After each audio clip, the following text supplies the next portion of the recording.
we are so honored and excited to be here with Peter and Patricia from the Healing Forest. I'm going to share with you a little bit about Peter and Patricia before we get into a conversation about the Healing Forest. So Patricia Sturbies is a member of Cowessess First Nation, Saskatchewan, and works in the financial sector.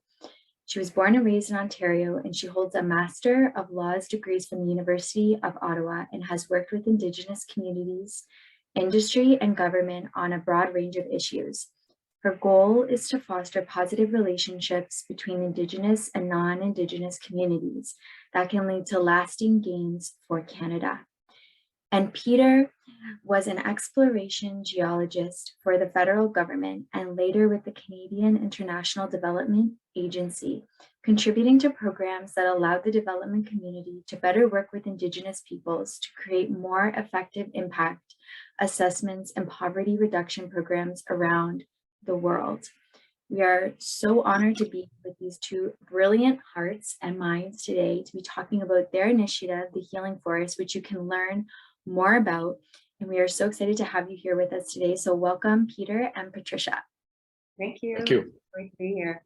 Thank you. So, we would love to get right into it. If you would like to share with us just what inspired you to create the Healing Forest.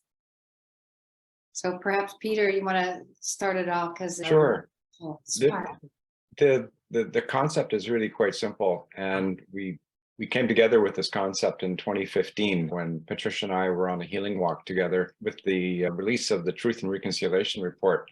It was happening the next day, and Justice Murray Sinclair was leading the walk. There was about 15,000 Canadians and survivors in this walk, and we had never met each other, but I had this idea that it's very difficult to talk about reconciliation inside buildings that are created by the culture that caused the residential school system. It just doesn't work. So I said to myself, we need green spaces to talk about reconciliation. And I shared this idea just basically like that to the person that was walking to the right of me. And the person that was walking to the right of me was Patricia. I'd never met her before. And she said, I want to help you with that idea.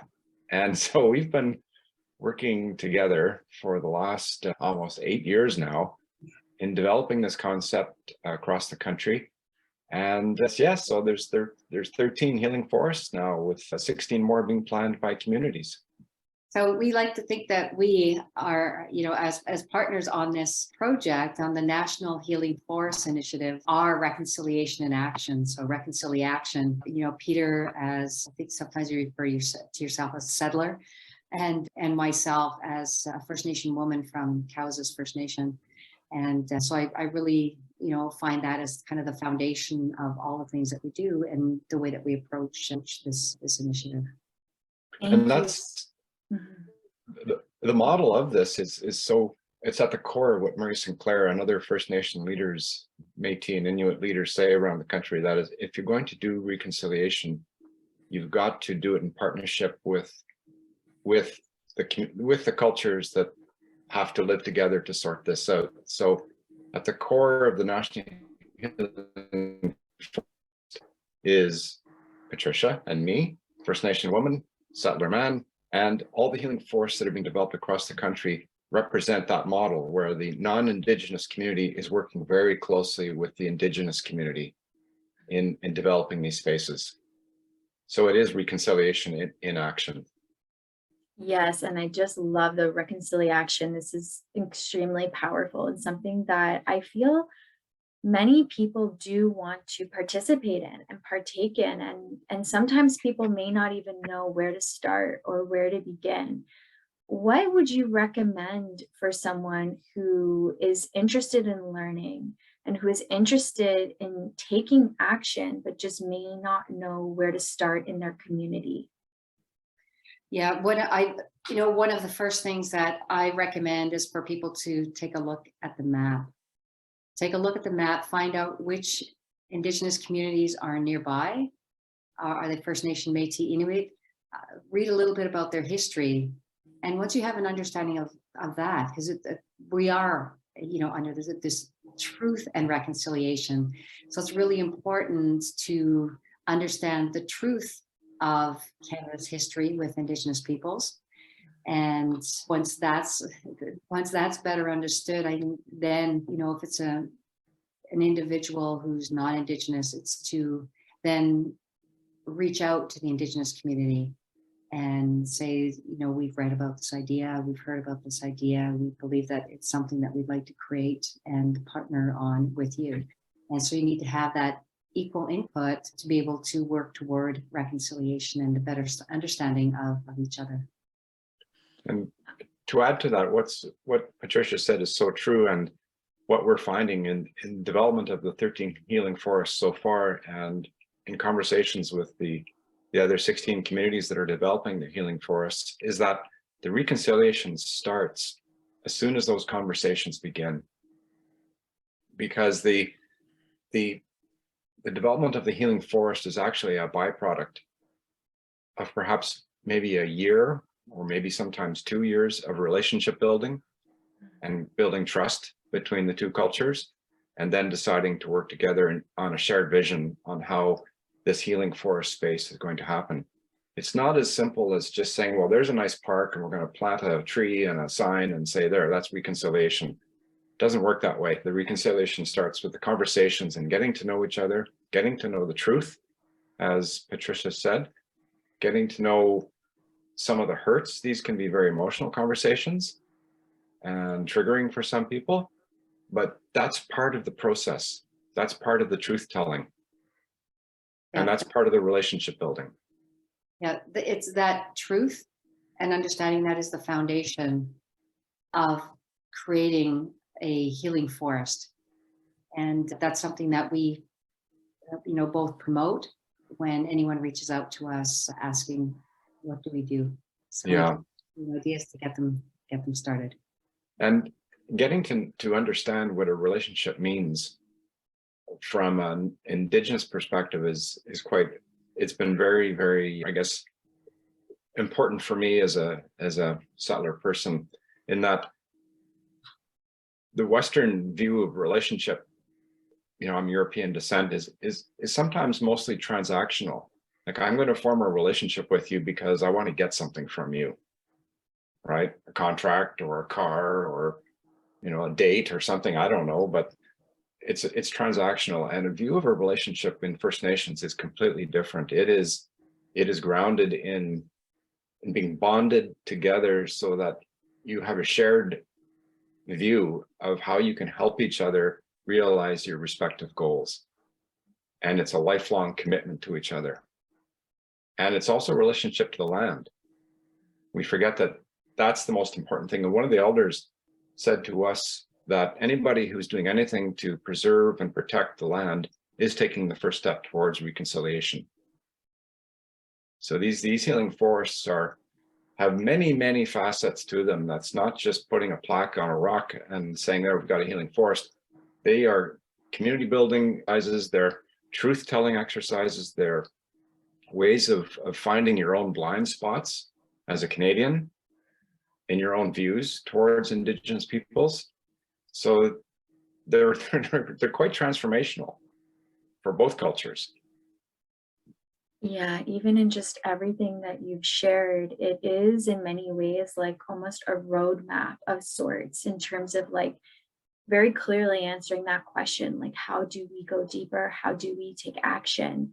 What can we do? And you've just clearly laid out many actions that we can take right now, without needing to be anything more than we already are, or have anything more than we already are, just by simply opening our heart and making those connections. And as you said, also honoring the land, which is so vital. And this is a big inspiration of why we are really using this Earth Day platform to magnify as many Indigenous voices and amplify as many Indigenous voices and Indigenous-led projects as we possibly can. Because how can we speak about Mother Earth or speak about any of this type of reconciliation, like you said, without the truth?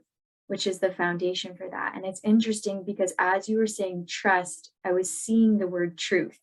So I was hearing trust, but I was seeing truth. And I was like, wow, that's really interesting, because there's just this deep correlation between those two things, to be able to trust one another and to be able to also trust ourselves, and having those deep conversations about truth, and to really be able to, like you said, have that kind of, sometimes can be uncomfortable Mhm.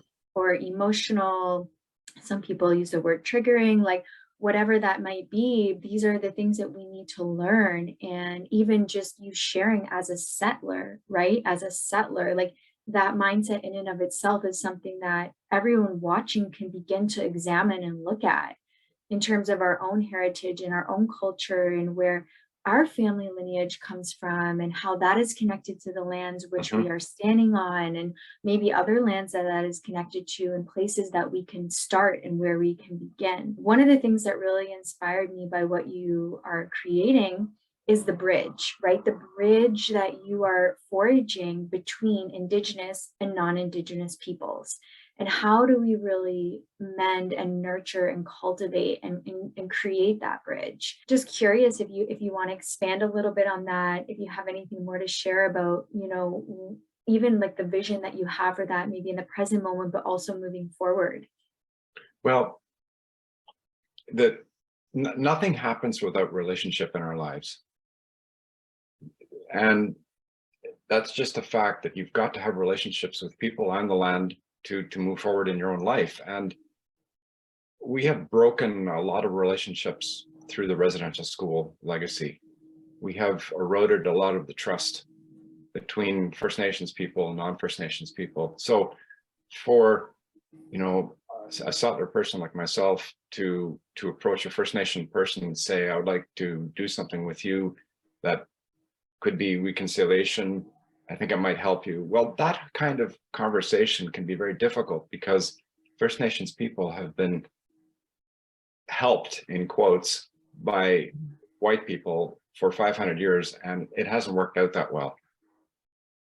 So to give you an example of how this is happening, the Riverside Public School in Cape Breton developed a healing forest and a knowledge keeper's path. And they had an idea, but they didn't develop the idea fully. They wanted to do it in partnership with the Mi'kmaq community. And so they reached out to the elders and the community. And over a year, they developed a shared vision of what this space would look like. And also it took time to develop that relationship. And when that healing forest space was opened along with a knowledge path, it's over 2 kilometers long. It's quite a remarkable space. The hereditary chief, Stephen Augustine, for the Mi'kmaq was part of this process. And he said, this is reconciliation in action, because the non-First Nations people are actually reaching out to us, looking for help and looking for advice and looking for guidance. Usually it's the other way around, I mean, usually we come to a problem with the answers. And we don't invite the conversation to have a shared view of what those answers could be. So when we initially developed this initiative, it was just before the release of that Truth and Reconciliation Commission report, as Peter had mentioned at the start. But it's also kind of stretched out to, also, yes, recognizing children lost to residential school, murdered and missing Indigenous women, but also climate change, the protection of the land. And so these things are really important. Trees, there's a lot of development, a lot of trees are cut down in favor of more housing, more buildings. And so part of what we're doing is, continuing to promote the health of Mother Earth, or in my Soto language, it's called spirit land. So so the importance of, a small action like adding a healing forest, becoming part of that broader national healing forest family, I think is really, really important. And, the more that people reach out and ask, how can we, what can we do? I think we're more thrilled each year And so I don't know if we touch a bit on partnerships. So we have a partnership with the David Suzuki Foundation, as well as the Royal Canadian Geographic Society, and yourselves. And thank you so much for hosting this talk. You know, with the David Suzuki Foundation, they have provided initial seed funding for anyone who wants to start a healing forest.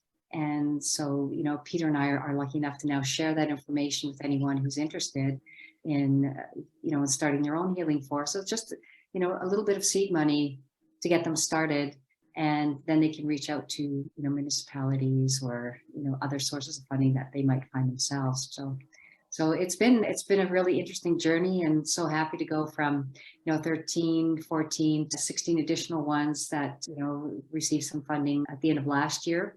And we're looking at another funding round for this summer. So yeah, looking forward to seeing all those amazing communities coming together and really truly working toward reconciliation.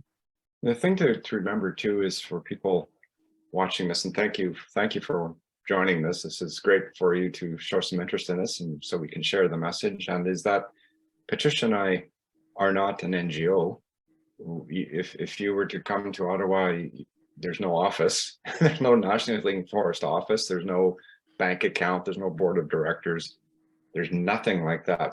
What you're looking at is the National Healing Forest. Two people that have an idea and a shared vision. That's it, and a website. And we just share our passion for this and our heart and soul. It's a lot of work, but we share this with you in the hopes that you will take this idea back to your own communities. And if you like the idea, it's yours. There's no approvals needed from us. There's no forms. There's no bureaucracy. It's just an idea. And that's why it resonates with First Nations, and it resonates with communities. The only thing we ask is that if you are going to develop a healing forest in your community, that you really are intentional in forming a meaningful relationship with First Nation community on whose land you would develop that healing forest. That's critical.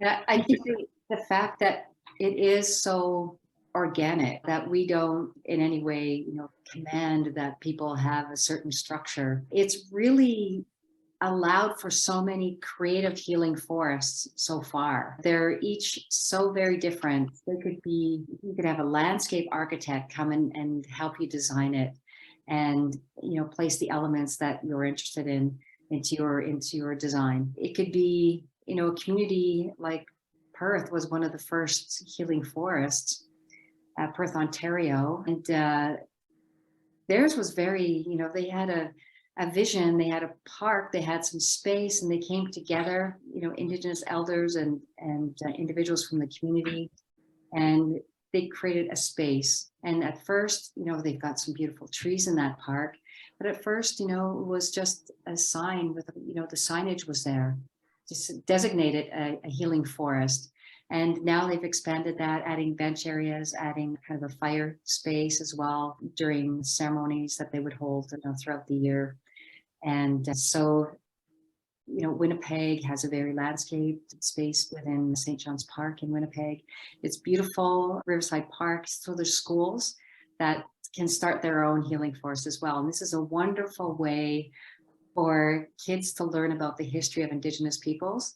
And I think, you know, Peter and I went to Regina. That was the first thing we did. We went to Regina, Saskatchewan, and we met with students, all these young students who drew pictures of what it meant, what, you know, things that they heard about. What is residential school? And they made drawings of what that meant, and, you know, drew pictures of some of the issues. And so they do have a good understanding as children, as young people, what some of the history was in Canada. So I'm quite pleased with how that situation went, but it really influenced, you know, kind of this future of schools getting involved as we promote it to schools as well, who reach out. And Peter, maybe just talk a bit about the Royal Canadian Geographic Society creating a module for schools. Yes. So when this idea started to be circulated, the Royal Canadian Geographic Society heard about it, and they said, we like this. And what they did was they developed a a teaching module for grades kindergarten to grade 8.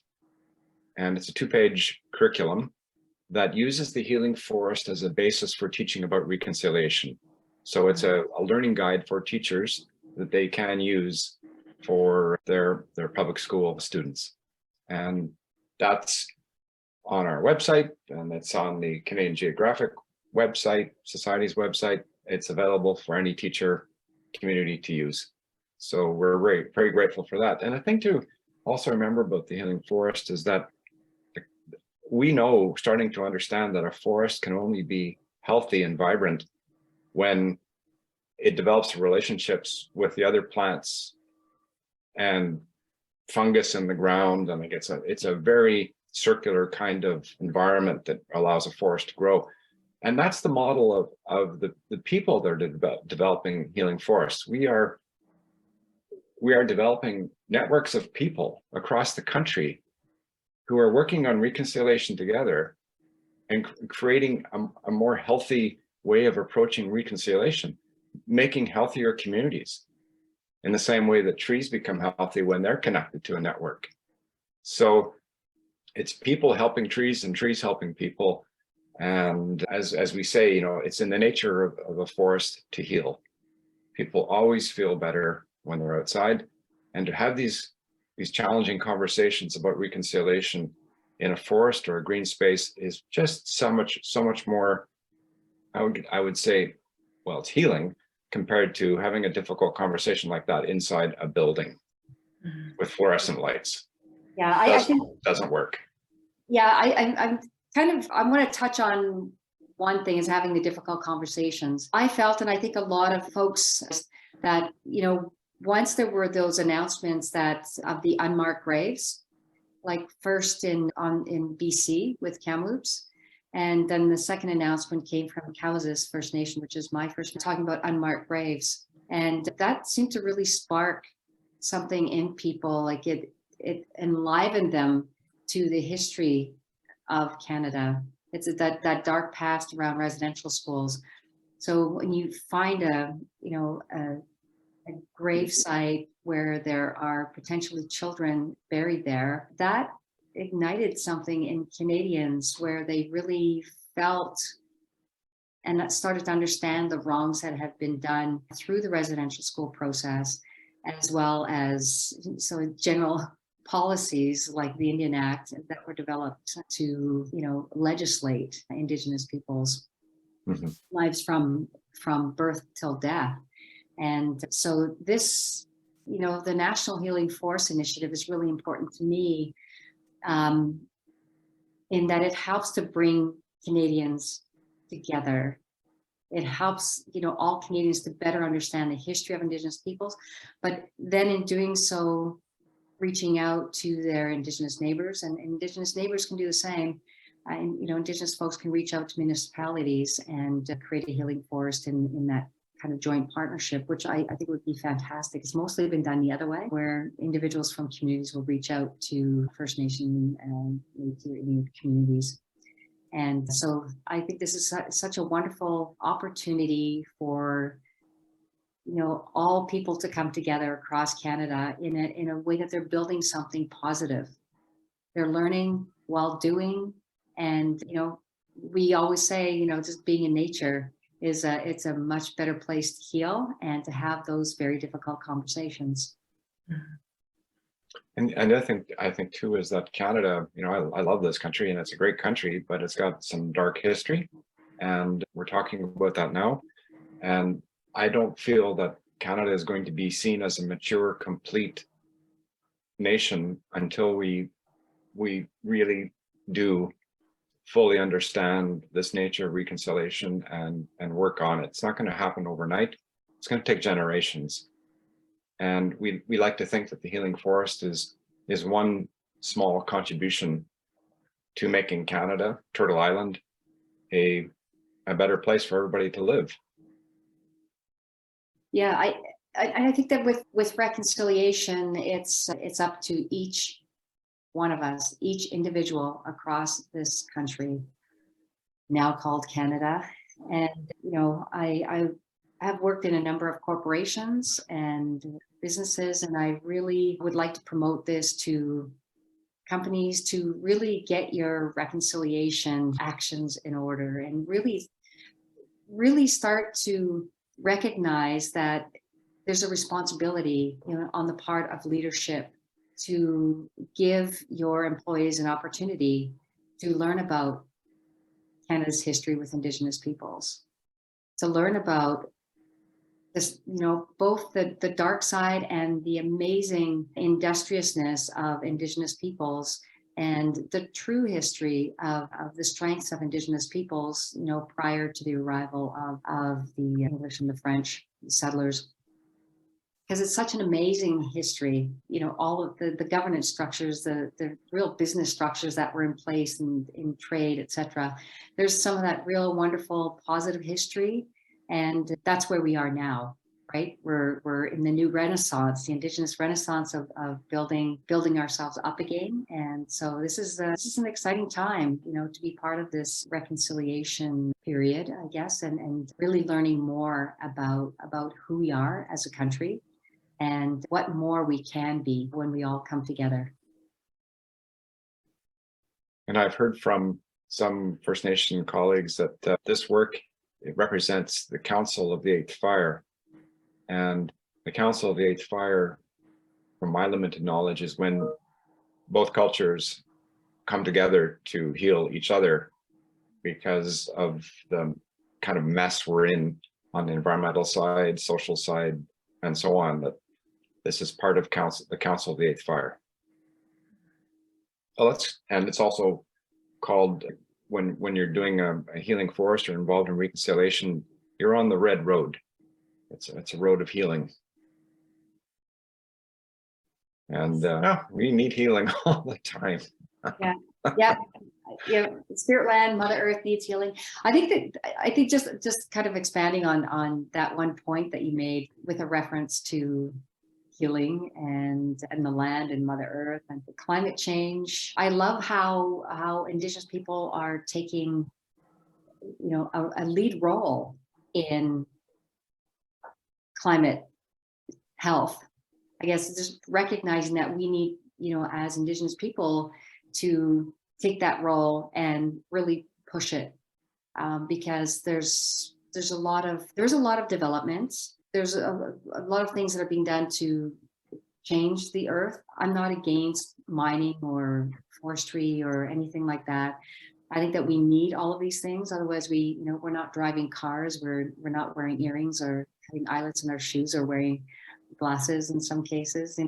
So people really need to recognize this kind of, I like the term moderation, and there has to be even moderation with moderation, but to be more careful in the things that we're doing to Spirit Land and Mother Earth, and just be much more respectful of the impacts and the future impacts, because I'd like us to continue as human beings, living on this land, from now to eternity, thinking ahead 7 generations with every decision that you make.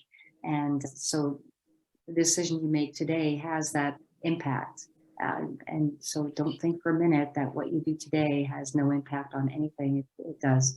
It's the future and the future and the children's children. Yeah. Canada now has a federally appointed day called the National Day for Truth and Reconciliation on September 30th. And what's happening is that these healing forests are becoming natural gathering spaces on September 30th, on that special day.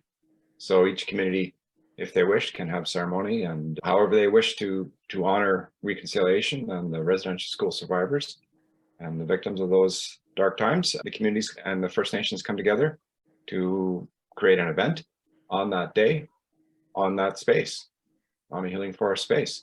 And each one is different. And that's the community's choice to do that with First Nations. And each one we've been to a couple of them, and they're very powerful experiences. Mm-hmm. Very powerful. Yeah, I really appreciate those days, because you're coming together with a lot of like-minded people, and people that are wanting to learn more, people who want to understand more, people who want to be there.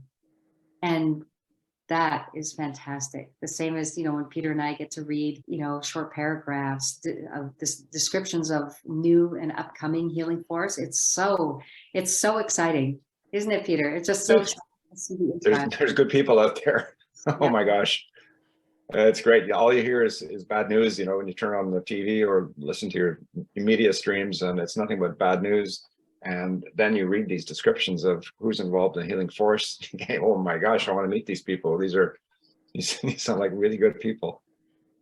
Well, that's exactly what I felt when I learned about you and your initiative, and having the honor to connect with you today has just been so amazing, so amazing. And to hear about these initiatives and to just know all the peoples that are going to be watching, and we welcome everyone to connect with Peter and Patricia. We look forward to collaborations with Love, Peace, Harmony Foundation.